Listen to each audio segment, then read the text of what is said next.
Hello, my name is Rachel Parker. I'm a 26-year-old woman living in a small town called Blue Ridge, lie close to the mountains of Virginia.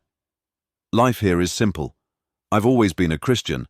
I'm even the youth leader at my church. But like many people, I've struggled with my faith from time to time. I work part-time at a local cafe and spend most of my free time hiking or helping out in the community. But 3 weeks ago, on Sunday, August 28, 2024, I had a dream. The dream was so clear, so terrifying, that it felt like more than just a dream. I feel compelled to share it because I believe it was a warning from God about what is about to happen on the east coast of America. What I experienced 3 weeks ago has shaken me to my core and brought me back to my knees in prayers. I've always been sensitive to the spiritual realm, and I've had dreams before that felt like they carried a deeper meaning. But this one was different. It was like I was there, experiencing every moment as if it was real life. I've prayed about it, fasted, and sought counsel from my pastor, and now I feel it's time to share what I saw. I was asleep in my apartment in Brooklyn when the dream began. In my dream, I found myself standing on a beach somewhere along the east coast. The sky was dark, not like a normal storm, but as if the heavens themselves were mourning.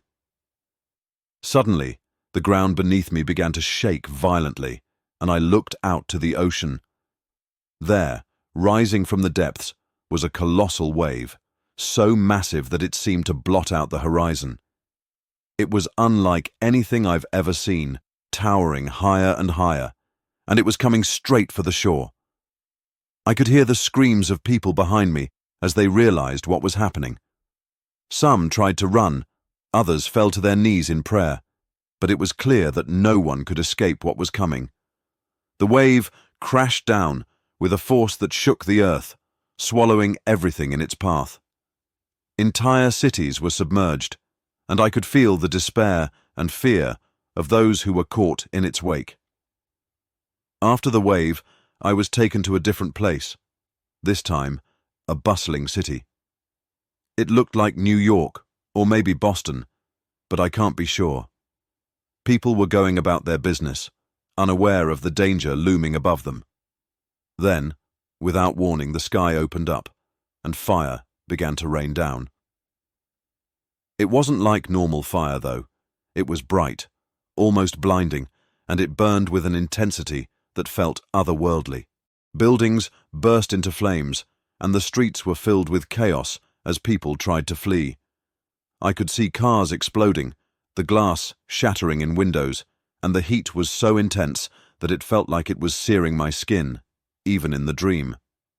The fire didn't just consume, it devoured, leaving nothing but ashes in its wake. Just when I thought the worst was over, everything went black. It was as if someone had flipped a switch, and suddenly the world was plunged into complete darkness. It wasn't like nightfall. This was a darkness that was tangible, oppressive, and filled with a sense of dread. I could hear people crying out, stumbling in the darkness, but no one could see a thing.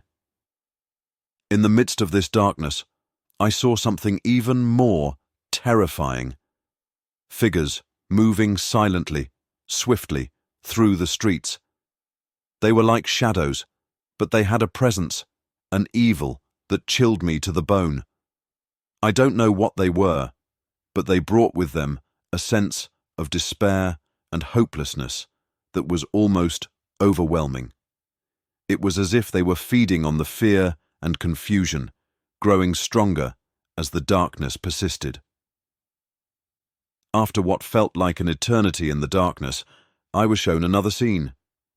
This time, I was in a hospital, but it was overrun with people.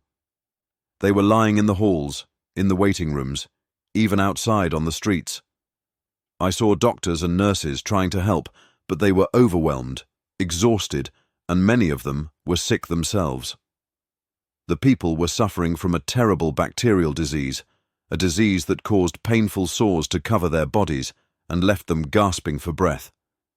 It spread so quickly that there was no time to stop it, no time to even treat it. I saw entire families wiped out, and the pain and suffering were unimaginable. The worst part was that there was no cure, no remedy, only death. In the final part of my dream, I was back in Blue Ridge, standing outside my house. Everything seemed normal at first, but then the ground began to shake violently. I watched as the mountains around me began to crumble, massive boulders falling and trees snapping like twigs. The shaking was so intense that I couldn't stay on my feet, and I knew that this wasn't just an earthquake. It was something far more powerful. I saw the ground split open, swallowing roads, buildings, and everything in its path. The entire landscape was being torn apart, and I knew that this was happening all along the East Coast. It was as if the earth itself was groaning under the weight of the sins that had been committed upon it, and now it was breaking apart in judgment. When I woke up, I was wet with sweat, my heart pounding in my chest. The dream felt so real, so clear, that it took me a while to realize I was back in my apartment, safe. I couldn't shake the feeling that what I saw was more than just a dream. It was a vision, a warning from God about what is to come. I fell to my knees and prayed like I've never prayed before, asking God what this dream meant and what I should do. I felt Him telling me that this was a warning, a brief look of what could come if people don't turn back to Him. I don't share this to scare anyone, but to urge you to prepare, not just physically, but spiritually. We need to repent, to seek God with all our hearts, and to be ready for whatever may come. The time is short, and the signs are all around us. We can't afford to ignore them any longer. I've always been a private person. My social life isn't particularly exciting. I have a few close friends, and my job keeps me busy. But since that night, I've felt an overwhelming urge to share what I saw. I've told my pastor, my friends, and now I'm telling you who are watching this video on Wise Walk channel.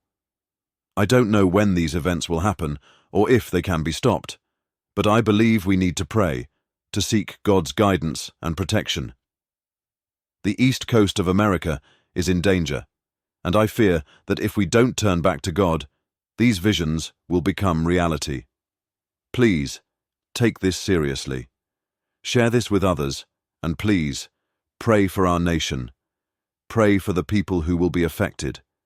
And most importantly, turn to God, for He is the only one who can save us from the horrors that are coming. I believe that God is giving us a chance to turn back, to seek His face, and to find refuge in Him before it's too late. We must be vigilant, we must be prepared, and above all, we must put our trust in the Lord. Thank you, Wise Walk channel, for this opportunity to share my dream with your audience. God bless you. Thank you for watching and listening to this urgent message. If you believe it's important to be prepared, please give this video a thumbs up.